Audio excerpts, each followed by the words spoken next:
जो रीडेवलपमेंट जो है उसका पड़ा है, उसको भी आगे बढ़ाना है। हमारा एक ऐसा सोचना है कि स्लम फ्री सिटी ये सब जो है निकले और लोगों को अच्छा घर मिले, उनका स्टैंडर्ड ऑफ लिविंग बढ़े, उनको जनमानस में उनका अच्छा समाज में उनको फायदा हो। ये ऐसा करते करते हम लोग कई इंफ्रा प्रोजेक्ट भी कर रहे हैं, रोड बढ़ रहा है, बना रहे हैं। थाने की बात करें तो थाने में बड़े बड़े रोड कर दिए, फायदा हो गया। जैसे वर्तक नगर का रोड हम लोग ने कैडबरी का किया, तो कैडबरी का रोड करने के बाद में मैंने पूछा राजन बांदेलकर को, बोले क्या रेट बढ़ गया? बोले 2000 रेट बढ़ गया है। बढ़ा ना, रोड का मेट्रो का काम शुरू है। तो मैं बोला उसमें से थोड़ा लोगों को, मतलब जो कस्टमर है उनको भी थोड़ा शेयर करना, उनको थोड़ा कम पैसे लेना, क्योंकि जैसे डेवलपर को फायदा होता है तो कस्टमर को भी फायदा होना चाहिए। तो मेट्रो का काम शुरू हो गया, रोड का बड़े रोड हो गए, सीमेंट कंक्रीट के रोड हो गए। अभी मुंबई में भी देखो हम लोग ऐसा कर रहे हैं कि मुंबई में पूरे खड्डे, आप ये हमेशा हर साल बारिश में तकलीफ होती है लोगों को। मैं जैसे सीएम बन गया तो मैं चहल मुख्य अपने जो कमिश्नर है उनको बुलाया, मैंने ये खड्डे क्यों रहे थे? बोले हर साल हम लोग इनको रिपेयर करते हैं। बोले पैसे तो डालते हो ना रिपेयर करने में, उसको परमानेंट करो। तो बोले हर साल हम 50 किलोमीटर लेते। बोले ऐसा क्यों, पैसे का प्रॉब्लम है? तो बोले नहीं। फिर मैंने कहा इस साल 500 किलोमीटर ले लो। 500 किलोमीटर के रोड कंक्रीट के ले लिए। अभी 5,500 करोड़ के रोड उसकी टेंडर प्रोसेस शुरू हुई। उन्होंने मैंने कहा बाकी हमको 100% रोड अच्छे करने हैं। तो मार्च में बाकी जो बैलेंस रोड है वो पूरे रोड कंक्रीट के होंगे, उनका भी निर्णय हो जाएगा। मतलब 2-2.5 साल में आगे एक भी रोड आपको डांबर का नहीं मिलेगा, खड्डे वाला नहीं मिलेगा, फिर खड्डा ढूंढना पड़ेगा। तो ये काम है। मुंबई को हम लोग और ब्यूटीफाई करने की सोच रहे हैं, हेल्थ वाइज कर रहे हैं, सब कुछ कर रहे हैं, क्योंकि सरकार बदल गई है। ये आम लोगों की, सब लोगों की, आप लोगों की सरकार है। मैं और डीसीएम हमारे मुख्यमंत्री देवेंद्र जी काम कर रहे हैं और लोगों के लिए काम करना चाहते हैं। ऐसा तो जैसे प्रताप सरनाइक और ये राजन बांदेलकर गए, कितने बजे सोते, कितने बजे उठते, अभी क्या, अभी वो अपने हाथ में नहीं है, अभी पब्लिक के हाथ में है। जब तक वो करते रहेंगे, करवाते रहेंगे, करना ही है अपने को, और करना ही है, लोगों के लिए अच्छा काम करना है। और इतना ही मैं कहूँ, जैसे काफी लोग अभी गणपति में, नवरात्रोत्सव में बुलाते हैं लोग, और बुलाते फिर ऐसा कार्यक्रम इतना बढ़ जाता है, सब जगह जाना पड़ता है। और आपको मैं बताऊंगा कि सुबह सुबह तक, एक तो हमारा खासदार जो सांसद है राहुल शेवाड़े, उसके चुनाव क्षेत्र में गया, अभी शुरू हो गया 11 बजे। मैं बोला अभी 12-1 बजे खत्म हो जाएगा, 2 बजे खत्म हो जाएगा। सुबह तक चलते गया, 3 बजे, 4 बजे, 5-6 बज गया। मैं बोला क्या करता है भाई तू? और जहाँ जा रहे उधर हजारों के लोग, संख्या में लोग खड़े हैं। बोले बार बार फोन कर रहे हैं, जाना पड़ेगा अपने को, वो रुके है।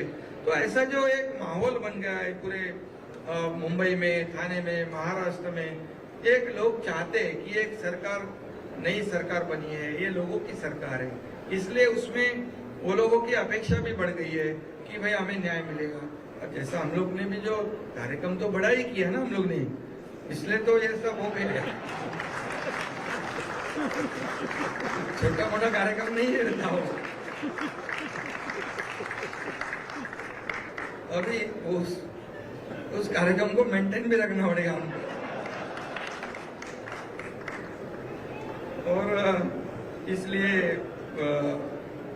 हमको सबको मिलके आगे बढ़ना है। इंफ्रा में हम लोग काफ़ी काम कर रहे हैं। लगभग इस महाराष्ट्र में हमारी एक कोशिश है कि जैसे नागपुर मुंबई समृद्धि हाईवे, हमारे हिंदू हृदय सम्राट बाला साहेब ठाकरे जी का नाम हमने उनको दिया है, उस रोड को एक गेम चेंजर प्रोजेक्ट है वो, कि वहाँ जो पूरी तरह 700 किलोमीटर का जो 15 घंटे 16 घंटे लगते थे, 6-7 घंटे में आप उस पर नागपुर पहुँच सकते हैं। तो ये बहुत बड़ी अचीवमेंट है, ये गेम चेंजर प्रोजेक्ट है। वहाँ इंडस्ट्री जाएगी, वहाँ लोग जाएंगे, वहाँ कारोबार होगा, लोगों को पैसे मिलेंगे, लोगों को काम मिलेगा। अब इसमें एग्रीकल्चर में हम लोग बहुत बड़ा वहाँ लॉजिस्टिक कर रहे हैं, वहाँ नई टाउनशिप कर रहे हैं, वहाँ ग्रोथ सेंटर कर रहे हैं, मतलब रहने की भी और काम, नौकरी भी, वहाँ पर एम्प्लॉयमेंट जनरेशन का काम बड़ा होगा। और ये सब करने के लिए जैसे वो कर रहे हैं, जैसे मुंबई पुणे, देखो आप मुंबई पुणे पहले क्या था, 7-8 घंटे लगते थे, जैसे हमारे बड़ा साहब जी ने कहा गडकरी साहब को, तभी गडकरी साहब मंत्री थे MSRDC के, जो अभी मेरे पास डिपार्टमेंट पहले भी था, अभी है। तो बोले अभी तो 2 घंटे 2.5 घंटे में 3 घंटे में पुणे पहुंच जाते हैं अपन। अभी तो मैं टनल कर रहा हूँ, वो टनल है दुनिया का सबसे विड्थ वाला टनल है, 8 लेन का। और वो टनल जो बनने के बाद और आधा घंटा कम हो जाएगा मुंबई पुणे का सफर, ट्रैवल टाइम कम हो जाएगा, फ्यूल बचेगा, पोल्यूशन कम होगा। पहले देखते थे 8-10 घंटे, अभी तो डायरेक्ट डेली लोग अप डाउन कर रहे हैं। वहाँ पुणे में देखा कि IT सेक्टर बढ़ गया, रियल एस्टेट बढ़ गया, सर्विस इंडस्ट्री बढ़ गई, सब बढ़ गया है। तो इसका फायदा ही होता है, इसलिए नागपुर मुंबई जो है उसका फायदा हो जाएगा। और हम लोग ऐसा सोच रहे हैं कि महाराष्ट्र में लगभग 5000 किलोमीटर के रोड जो एक्सेस कंट्रोल रोड करने की हमारी तैयारी शुरू है, 5000 किलोमीटर की। तो जिसमें कई लोग यहाँ से वहाँ जा सकते हैं, ईस्ट वेस्ट से साउथ नॉर्थ में जा सकते हैं जल्दी। ये जो ट्रेवल टाइम है वो हम लोग कम करना चाहते हैं, JNPT को नजदीक जोड़ना चाहते हैं, ड्राई पोर्ट जोड़ना चाहते हैं, सब करने वाले हैं। इसलिए जो इंफ्रा में है, मेरे ख्याल से आपको भी मालूम है, पूरे देश में ये महाराष्ट्र इंफ्रा में नंबर 1 का है, नंबर 1 का स्टेट है। और जो हमारी 1 ट्रिलियन का जो सपना है, प्राइम मिनिस्टर जो हमारे महाराष्ट्र से भी हम GDP भी आगे है।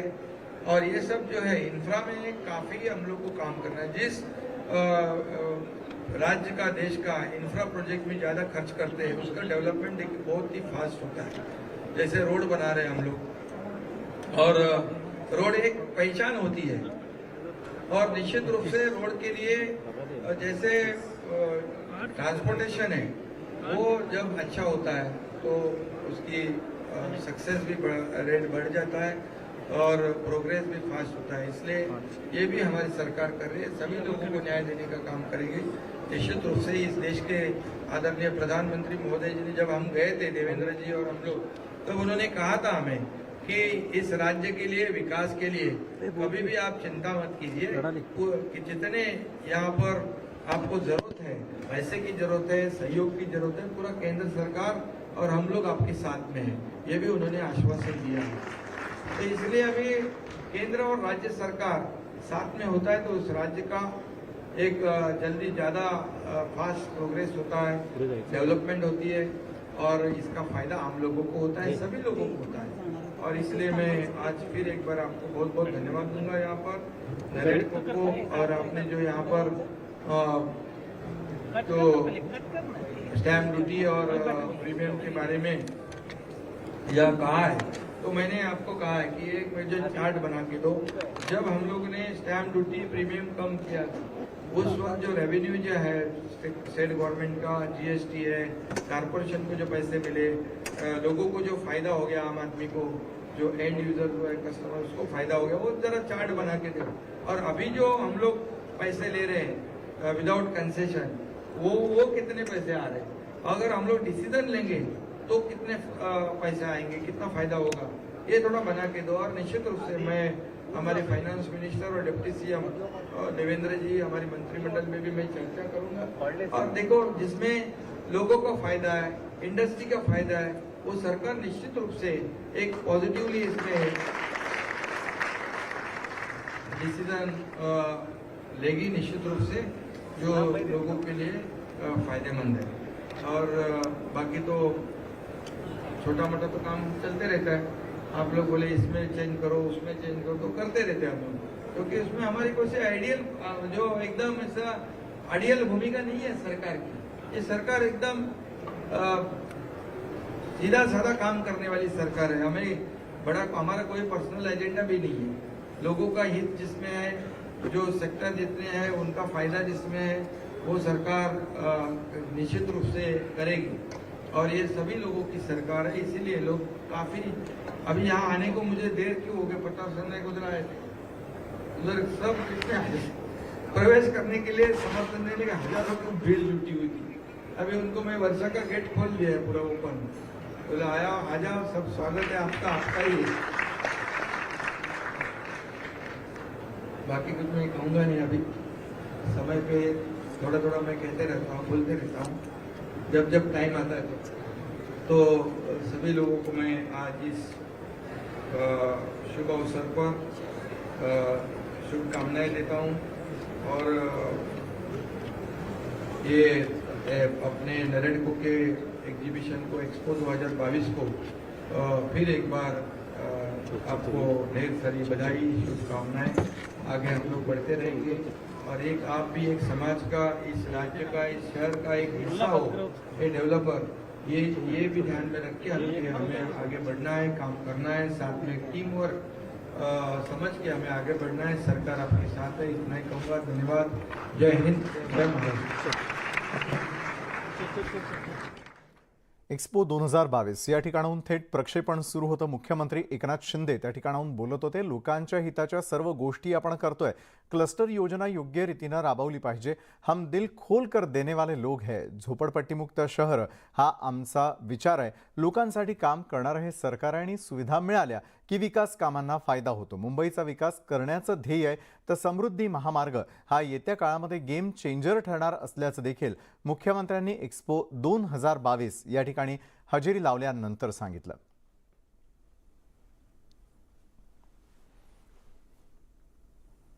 आणि त्यानंतर या क्षणाची सर्वात मोठी बातमी आपण पाहणार आहोत आणि ती म्हणजे राज्याचे मुख्यमंत्री एकनाथ शिंदे यांना जीवे मारण्याची धमकी देण्यात आल्याचं कळतंय।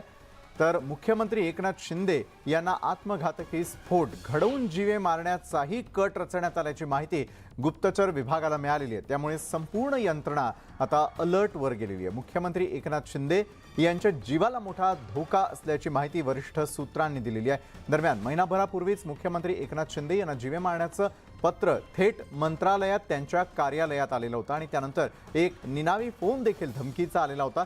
मुख्यमंत्री एकनाथ शिंदे यांना आधीच माओवाद्यांनी जीवे मारण्याची धमकी दिलेली होती। आता त्यानंतर गुप्तचर विभागानंच याबद्दल माहिती दिली आहे। त्यामुळे यंत्रणा आणखी सतर्क झालेली आहे।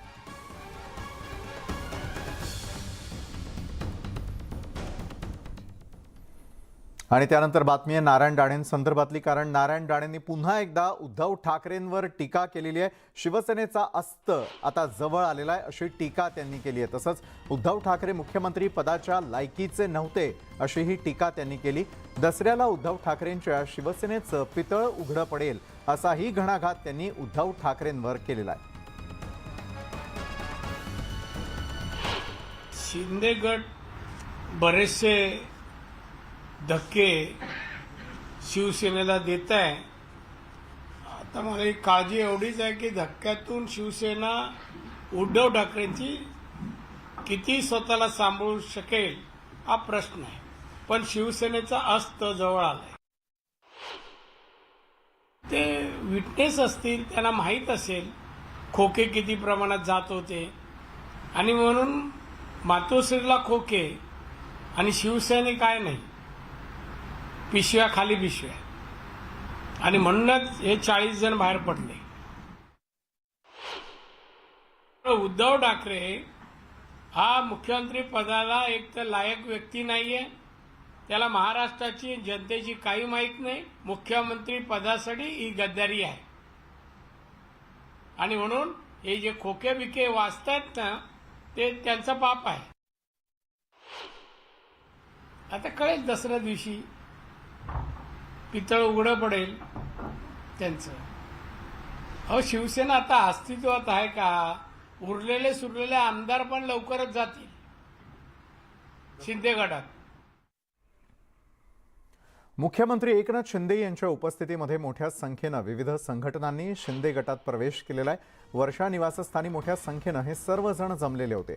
आदित्य ठाकरेंच्या वरळी कोळीवाडा मतदारसंघातील अनेकांनी शिंदे गटात प्रवेश केलेला आहे आणि यावेळी बोलताना सर्वांच्या समस्या सोडवू असं आश्वासनही त्यांनी दिलं।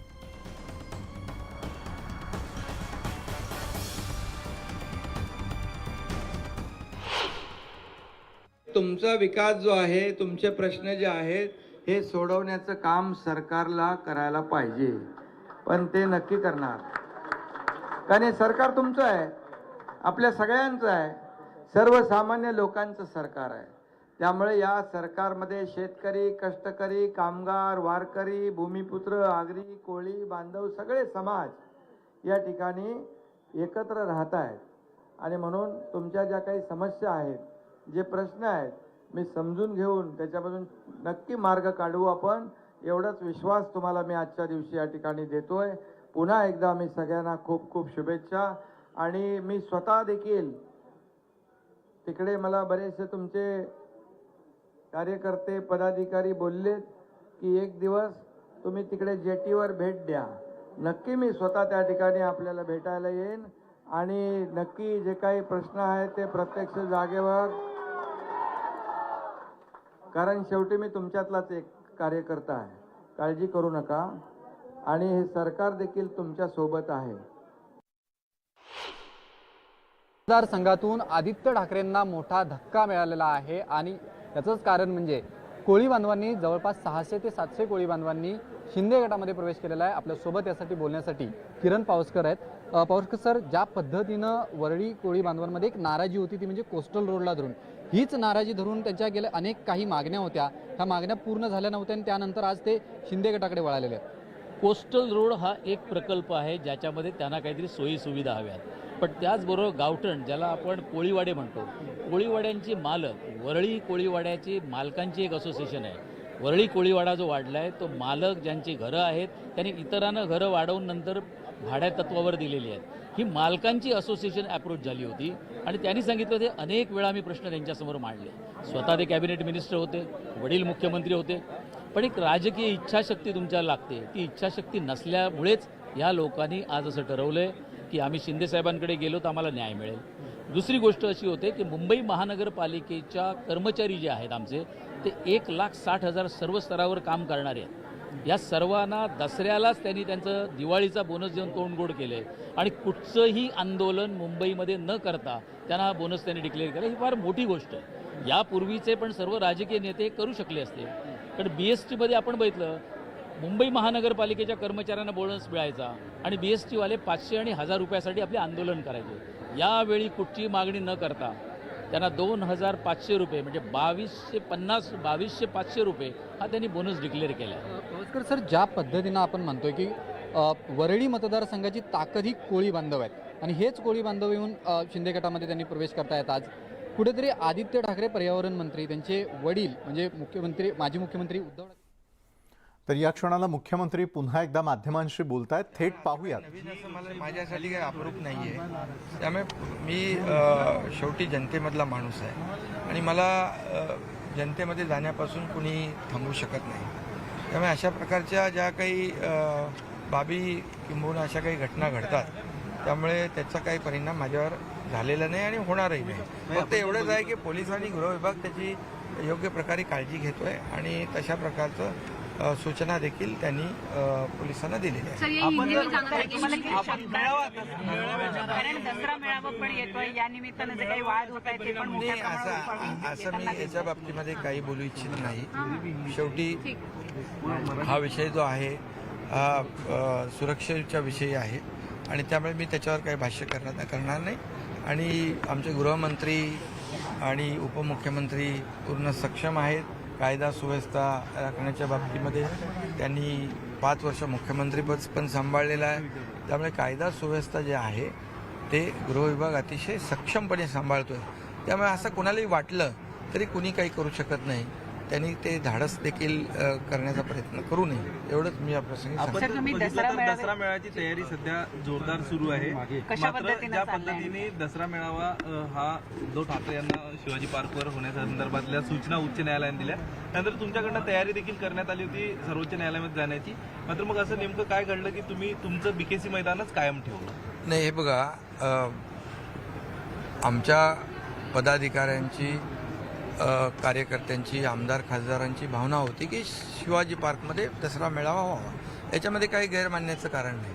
त्याप्रमाणे मागणीही झाली होती आणि आम्ही सरकार म्हणून, मी मुख्यमंत्री म्हणून कुठलाही हस्तक्षेप केलेला नाही आणि जर हस्तक्षेप केला असता तर मैदान मिळालंही असतं. परंतु उच्च न्यायालयाने जो काही निर्णय दिला त्याचा आम्ही आदर राखलेला आहे. शेवटी मी मुख्यमंत्री आहे, राज्यातली कायदा सुव्यवस्था राखण्याची जबाबदारी माझीही आहे. त्यामुळे कायदा सुव्यवस्था राखण्याची जबाबदारी एक मुख्यमंत्र्याची असल्यामुळे या ठिकाणी कुठल्याही वैरभावनेने, कुठलंही असं म्हणजे आग्रह हट्ट करण्याचं आमचं कुठलंही कारण नाही, धोरणही नाही.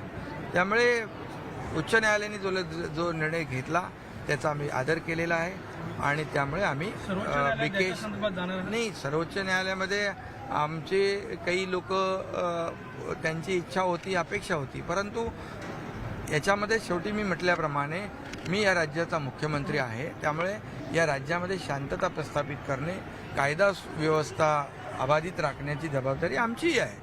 त्यामुळे इथं मेळावा बीकेसीमध्ये करण्याचा आम्ही निर्णय घेतलेला आहे. एवढं या प्रसंगी आपल्याला नरेडकोच्या उद्घाटनाला आला होता तुम्ही. पोलिसांच्या हाऊसिंगचा प्रश्न आहे, सामान्यांच्या घरांचा प्रश्न आहे, कुठेतरी नरेडकोचं आज एक्झिबिशन होतं. हे मोठ्या प्रमाणावर स्टॉल्स आहेत, तिथे लोक येतात, त्यांना घर पसंत करतात, त्याच्यामध्ये घर खरेदी होते, विक्री होते, या सगळ्या गोष्टी ज्या आहेत तिथे होत असतात. एक चांगलं एक्झिबिशन या ठिकाणी नरेडकोने आयोजित केलं होतं आणि त्यामध्ये आम्ही नरेडकोला सांगितलं, तुम्ही देखील एक समाजाचं एक पार्ट आहात आणि आपण ज्या शहरात काम करतो त्याचं देखील आपलं एक सामाजिक बांधिलकी असते आणि म्हणून या राज्यामधला जो पोलीस आहे तो सातत्याने रस्त्यावर सण उत्सव काही असू द्या आपली ड्युटी करतो आणि कायदा सुव्यवस्था अबाधित राखण्याचं काम करतो. त्याला देखील यामध्ये हक्काचं घर मिळावं यासाठी प्रयत्न असतो त्याचा. म्हणून परवडणारी घरं आणि सर्वसामान्य माणूस ज्याला मोठी घरं घेण्याची ऐपत आहे तो मोठं घर घेतो, परंतु सर्वसामान्य माणसाला देखील अफोर्डेबल हाऊसिंगमध्ये त्याला जावंसं वाटतं, त्याला परवडणारं घर घ्यायचं असतं आणि म्हणून मी त्यांना आवाहन केलेलं आहे की तुम्ही देखील एक समाजाचा एक भाग आहात, त्यामुळे परवडणारी घरं देखील मोठ्या प्रमाणावर आपण त्याची देखील निर्मिती करा, जेणेकरून सर्वसामान्य माणसाला ते घर विकत घेता येईल. पोलिसांप्रमाणेच पत्रकारांसंदर्भात देखील काही तुमच्या मनात विचार आहे का? कारण सगळ्यात महत्वाचं काही वर्षांपूर्वी मुख्यमंत्री कोट्यातनं 2% तुमच्यासाठी पण नक्कीच तुम्ही देखील अगदी अटीतटीचं काम असतं तुमचं. कोविडमध्ये पाहिलं आम्ही ते, त्यामुळे तुम्ही देखील एक प्रमुख एक घटक आहात समाजाचा, त्यामुळे नक्की त्याच्यावर देखील आपण विचार करू. परवडणारी घरांचा प्रश्न आहे. ठाण्यामध्ये देखील जी घरं होती, वाचलं का, तुमच्या वाचनात आलं काय? कारण ते खूप मोठ्या प्रमाणावर व्हायरल होत आहे. कुठलं? ठाण्यामधल्या एका शिवसैनिकांनी थेट बाळासाहेबांना पत्र मी लिहिलं. वाचतो ते वाचतो. निर्णय घेणार आहात का कमी करण्यासंदर्भात? स्टॅम्प ड्युटी घरांची नाही, याच्या बाबतीत मी माझ्या मनोगतामध्ये सांगितलं. या बाबतीमध्ये वित्तमंत्री, उपमुख्यमंत्री, आमचं मंत्रिमंडळ यांच्या ज्याच्यामधून लोकांना फायदा आहे तो तसा निर्णय राज्य सरकार आतापर्यंत घेत आलेला आहे आणि ज्याच्यात जनहित आहे, मोठ्या प्रमाणावर जनतेला फायदा आहे, त्या सेक्टरला फायदा आहे, अशा प्रकारचा आपण त्याच्यावर विचार करू नक्कीच. सर, परवडणाऱ्या घरांचा प्रश्न आहे. सर, परवडणाऱ्या घरांचा प्रश्न आहे. सर, मराठी पूर्ण करून टाकूया. परवडणाऱ्या घरांचा प्रश्न आहे. ठाण्यामधल्या बाळकूम येथे जी योजना आहे त्यामध्ये सरळ 16 लाख रुपये वाढलेले आहेत, अशा प्रकारच्या बातम्या येत होत्या आणि ते खरं आहे. कुठलं बाळकूम मध्ये ठाण्यामध्ये वर्तक नगरमध्ये आमदार प्रताप सरनाईक यांच्या मतदारसंघात राजन बांदेलकर इकडे उभे आहेत. त्यांनी एक योजना केली होती त्या धोकादायक इमारतीतल्या पोलिसांच्यासाठी आणि ते अगदी चांगली योजना आहे. तिथे पोलिसांना चांगलं हक्काचं घर मिळालेलं आहे. तशाच प्रकारचं देखील आपल्याला करता येईल का याच्यावर नक्की विचार करू. सर, सवाल कंप्लेंट की जिस तरीके से आपको जान से मारने की धमकी दी गई, क्या इस पर कार्रवाई हो रही है? क्या कहना चाहिए इस बारे में? देखिए, ऐसे जो घटनाएं हैं ऐसे बार बार पहले भी हुआ है. जब मैं मुख्यमंत्री नहीं था और तभी भी कई बार ऐसा हुआ, लेकिन उसका परिणाम मुझ पर कभी हुआ नहीं, ना होगा. पुलिस अपना काम करेगा. गृह विभाग जो है, हमारे गृह मंत्री देवेंद्र जी जो है बहुत ही सक्षम है. हमारा डिपार्टमेंट गृह विभाग सक्षम है. ऐसे कोई कुछ करता होगा तो भी उन्होंने ऐसी हिम्मत कोई करेगा नहीं, ना करना चाहिए, क्योंकि मैं आम जो लोगों से मिलता हूँ, लोगों का काम करता हूँ, इससे तो मुझे कोई नहीं रोक सकता है. और इसलिए ऐसे कोई धमकी से मैं कभी डरा ना डरूंगा. मेरा काम चलते रहेगा. धन्यवाद. तुम्ही बीकेसीला चाललात आता? तर मुख्यमंत्री एकनाथ शिंदे यावेळेला माध्यमांशी बोलत होते. अनेकविध प्रश्नांना त्यांनी थेटपणे उत्तरं दिलेली आहेत. परवडणारी घरे असतील, पोलिसांची घरं असतील, अशा अनेक गोष्टींवरती त्यांनी प्रकाशझोत टाकल्याचं आपण यावेळेला पाहिलं. तर मुख्यमंत्र्यांना मारण्यासंदर्भातली आलेली धमकी त्यानंतरही आपण आपलं काम जे आहे ते मात्र थांबवणार नसल्याचं योग्य रीतीनं करणार असल्याचं देखील त्यांनी सांगितलं. तर आजच्या मुद्दा महाराष्ट्राचा या बातमीपत्रामध्ये वेळ झाली इथंच थांबण्याची. ताज्या घडामोडींसाठी पाहायला विसरू नका न्यूज 18 लोकमत.